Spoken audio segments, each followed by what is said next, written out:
Can you hear me? Perfect. Thank you all for your attention. My name is Mariangelie, and I am a genetic counseling student at the University of Connecticut. I will be presenting my final capstone project to you all. I will be graduating in just over a month. My project is titled Emerging Discussions in the Hermansky-Pudlak Syndrome Community, Developing Spanish Language Genetic Counseling Infographics for Patient Education. So my project creates infographics in English, Spanish, and a fully accessible version in both English and Spanish on current emerging topics in the HPS community, which we will get into today during my presentation. So a little bit more about me, just to give you some more information. I am a genetic counseling student at the University of Connecticut. I am Puerto Rican and Italian, and I would say I've dabbled in advocacy quite a lot throughout my life. This picture here on the screen is a photo of me in 4th grade at the state fair. And I wanted to include this picture because it was a state fair where everybody else was presenting on all 50 states. And if you know anything about Puerto Rico, it is not a state. So I advocated really hard to represent Puerto Rico at this state fair. And this is an image of me being able to bring that to fruition. And I was really proud of myself doing that in 4th grade. Thank you. So I plan to continue my work in advocacy as a genetic counselor. I hope to work with rare disease organizations and to create further awareness about rare genetic conditions. My genetic counseling program allowed me to be rather creative in the final project that I have of my capstone. So that really allowed me to bring my passions of advocating for proper patient care and bridging that gap with individuals who don't speak English. Specifically, in this instance, I'll be talking about individuals who are Spanish speaking. Now, for table of contents for what else you can expect from me for the rest of the presentation, I will discuss some background information just relevant to my project, a very small history lesson about the past of clinical trials in Puerto Rico, a little bit about how I went about my project and ensured that it was an accessible project. Then I'll take you through all the topics of my infographics, and then we'll draw some conclusions on what I was able to learn and bring about of my project. So let's get started with our background. So I'm going to start you all off with where I started, which was I realized that the number of individuals who speak Spanish as a primary language in the United States is a really large number, and the number of genetic counselors who can provide services for them is not a very large number. It's about 6.8% of genetic counselors can provide resources in Spanish. So there's a very large discrepancy here. And I was seeking to find a community where I could provide genetic counseling educational materials in hopes of contributing something big to that community, something positive. And I wanted there to be some aspect of Spanish-speaking prevalence to be able to better enhance genetic knowledge for that community. Now, I'm sure as you all know, HPS has a strong prevalence in Puerto Rico. I know not everybody is from Puerto Rico, but there are a large number of individuals who are from Puerto Rico and have HPS. So that was something that really drew me to the community at first. There are also a lot of upcoming genetic happenings that are happening in the HPS community, which I'm sure you all are also aware of. So we'll get into a little bit more about how I went about navigating all of that.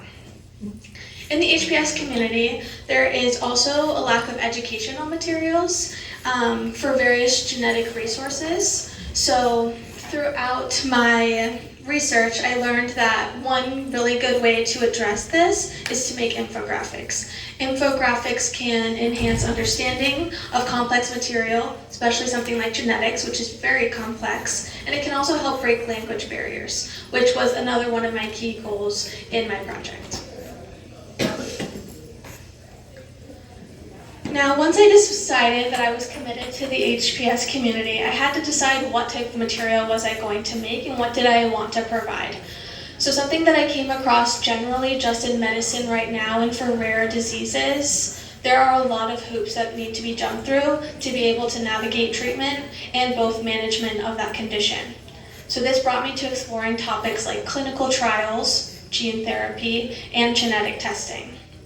Now, I know you all know clinical trials are not new to HPS at all, but I have learned that there is many future prospect for clinical trials and HPS, as this is something that is currently growing.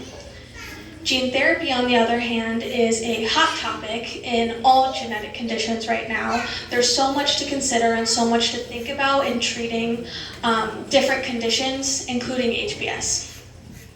And then lastly, genetic testing is something that plays a huge role specifically in the HPS community.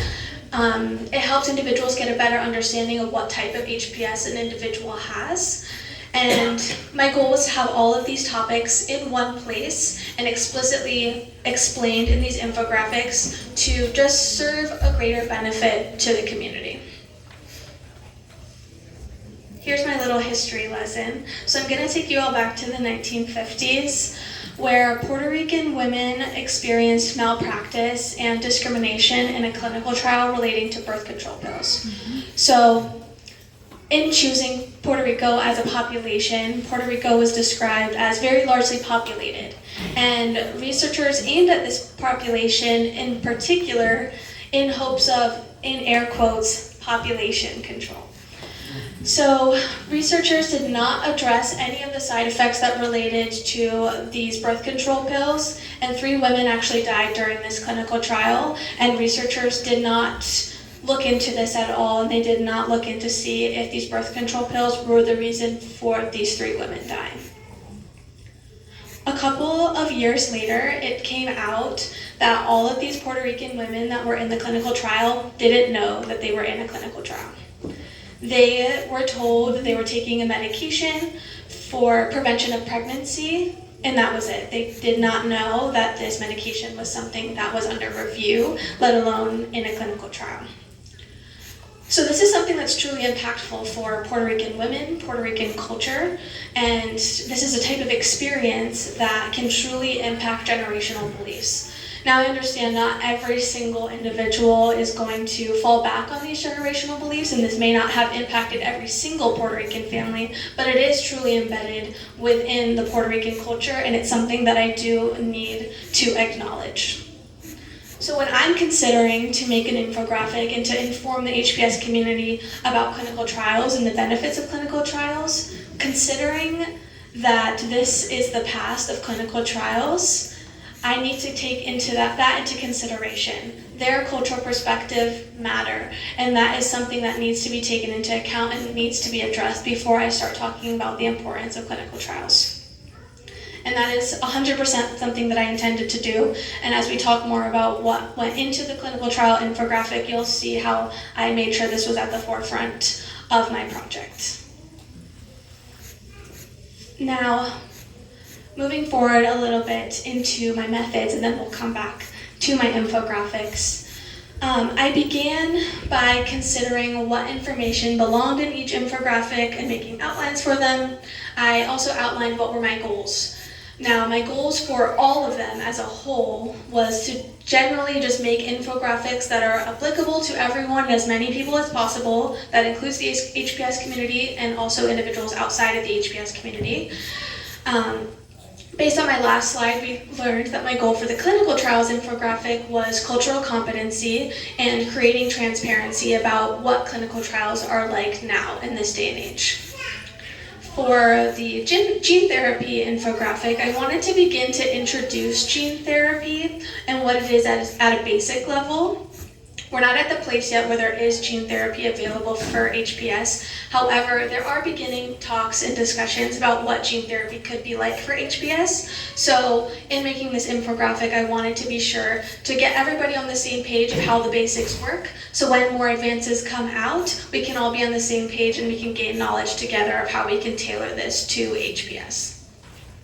And then lastly, my goals for genetic testing was just to explain the importance of understanding the different types of HPS and just provide an enhanced genetic knowledge there. Now, something else really important For this community and for truthfully every community is ensuring accessibility. So one of the key parts with the methods of my project was ensuring that all documents that I created were accessible. So that includes things like font size, font